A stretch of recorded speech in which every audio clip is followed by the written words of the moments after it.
بصریوں کے ساتھ عمل دیتے دیتے نا دو صورتیں اور بن رہی ہیں. اگر بصریوں کے مذہب پر عمل کرنا ہے نا تو مسئلہ ہے کہ پہلے فعل میں آپ کو جب فاعل ہوگا تو ضمیر نکالنی پڑے گی. کیا نکالنی پڑے گی؟ ضمیر. جیسے آپ نے کوفیوں کا مذہب میں دیکھا کہ فاعل کیا نکلی؟ ضمیر. جب ضمیر نکلے گی تو اس کی دو صورتیں بنے گی. اگر دوسرے فعل کو عمل دے دیا ہے اور اس میں ظاہر دوسرے فعل کا فاعل ہے تو پہلے فعل کا فاعل ضمیر ہوگی. اس میں دو صورتیں آئیں گی خرابی لازم آ رہی ہیں. ایک تو ہے اضمار قبل ذکر لازم آ رہی ہے. وہ پہلا فعل پہلے ذکر ہوگا تو اس کا فاعل بھی پہلے آئے گا, دوسرا فعل بعد میں آئے اس کا فاعل بھی بعد میں, تو ضمیر لوٹے گی بعد میں جا کے. اضمار قبل ذکر جائز ہی نہیں ہے. اور آپ کو پتہ ہے فاعل کا حذف بھی ممنوع ہے. مفعول تو حذف ہوتا ہے لیکن فاعل حذف نہیں ہوتا کلام میں بغیر قرینے کے کسی بھی وجہ سے.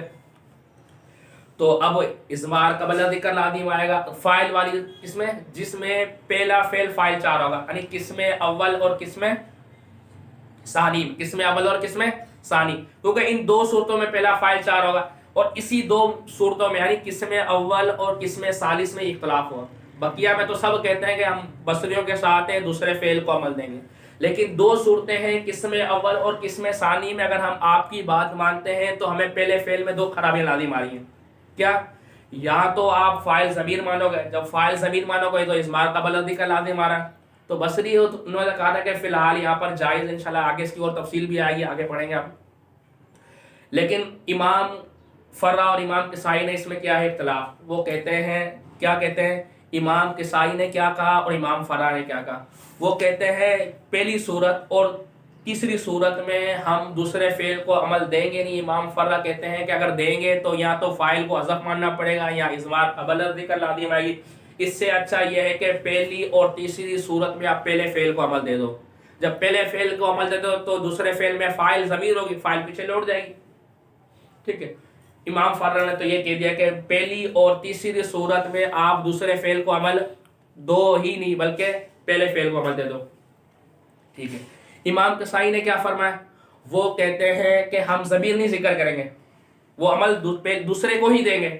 لیکن وہ یہ کہتے ہیں کہ عمل دوسرے کو ہی دیں گے, لیکن جس طرح بصری بھی کہیں گے کہ وہ پہلے فعل میں جو فاعل ہے وہ ضمیر ہوگی, بلکہ امام کسائی کہتے ہیں ان کا فاعل حذف ہوگا. اب کیسے پتہ لگے گا؟ میں آپ کو پتہ لگے گا. اگر ہم دوسرے فعل کو عمل دیتے ہیں, پہلا فعل فاعل کا تقاضا کر رہا ہے, فاعل کا تقاضا کر رہا ہے تو اس میں فاعل ضمیر متصل ہوگی جو مرجع کے مطابق ہوگی. جیسے ضربنی و اکرمنی زید, زید کو ہم نے اکرمہ کا فاعل بنایا, ضربہ میں ہم نے کہا ہوا فاعل ہے. کیا ہے؟ ہوا فاعل. اب ہوا لوٹ بعد میں رہا زید کی طرف, تو بصریوں نے اس کو جائز قرار رکھا یہاں پر ضرورت کی وجہ سے. لیکن امام کسائی کیا فرماتے ہیں؟ ضربہ کا فاعل ہوا نہیں بنائیں گے. ضربہ کا فاعل آپ کو کہ زید محذوف ہے یہاں پر.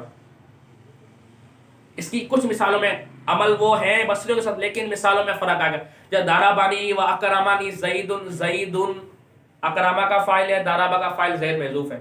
ٹھیک ہے. اب ہم دوسری مثال بنائیں گے ضربانی و اکرمنی زیدانی. ہم نے کہا ضربہ میں الف تثنیہ فاعل ہے, زیدانی تثنیہ کیوں کہتے ہیں. امام کسائی کی نزدیک یہ مثال کیسے بنیں گے؟ وہ کہیں گے ضربانی کہیں گے, وہ کہیں گے ضربنی و اکرمنی زیدانی. زیدانی تو اکرمہ کا فاعل ہے, ضربہ کا فاعل کیا ہے؟ وہ کہیں گے زیدانی کیا ہے؟ محذوف ہے. زیدانی کیا ہے؟ محذوف ہے. اسی طرح ضربونی و اکرمنی زیدون, ہم کہیں گے بس زیدون یہ اکرمہ کا فاعل ہے اور ضربہ کا فاعل واو جمع. لیکن امام کسائی کیا کہیں گے؟ ضربانی و اکرمنی زیدون, زیدون اکرمہ کا فاعل ہے, ضربہ کا فاعل کا زیدون محذوف ہے. یعنی وہ عمل ہمارے ساتھ ہی دے رہے ہیں لیکن وہ ضمیر نہیں رکھیں گے. ضمیر رکھیں گے تو فعل کی جو شکل ہے وہ صورت کیا ہوگی؟ بدلے گی. ضربا بنایا, ضربا, ضربو, لیکن امام کسائی نہ وہ فعل واحد رہے گا. یہ تھی اس صورت اول. اب ہم نے کہا صورت ثانی میں بھی اسی طرح ہوگا. جیسے ضربنی و اکرمت زیدن, ٹھیک ہے, ضربانی و اکرمت زیدین, ضربونی و اکرمت زیدین. لیکن امام کسائی نزدیک کیا ہوگی؟ ضربانی, ضربانی, ضربانی, ضربانی رہے گا تینوں صورتوں میں. یہ تھا کہ اگر دوسرا فعل کو عمل دے دیا, پہلا فعل فاعل چاہتا ہے تو یہ. اچھا, اگر وہی دوسرے فعل کو عمل دے، پہلا فعل فاعل نہیں بلکہ مفعول چاہتا ہے، تو اس کے اندر قسم ثانی اور قسم رابع آئے گی، قسم ثانی اور قسم رابع. کیسے؟ اگر دوسرا فعل کو عمل دے دیا، پہلا فعل مفعول چاہتا ہے، تو ہم کہیں گے مفعول یہاں پر حذف. مفعول کیا ہے؟ ضمیر بھی نہیں ذکر کریں گے کیونکہ مفعول فضلہ ہے، تو اضمار قبل ذکر یہاں پر کیونکہ دوسرے فعل کو عمل دیا تو اضمار قبل ذکر لا دیا میں کو، یہ ضروری بھی نہیں یہاں پر ضمیر ذکر کرنا، تو اس لیے کہتے ہیں کہ یہاں پر مفعول کیا ہوگا؟ حذف. کیسے مثالیں بنیں گی؟ ضربت و اکرمت زیدن، ٹھیک ہے، زیدن اکرمت کا مفعول ہے، ضربت کا مفعول زیدن محذوف. ضربت و اکرمت زیدین، زیدین اکرمت کا مفعول ہے اور ضربت کا مفعول محذوف.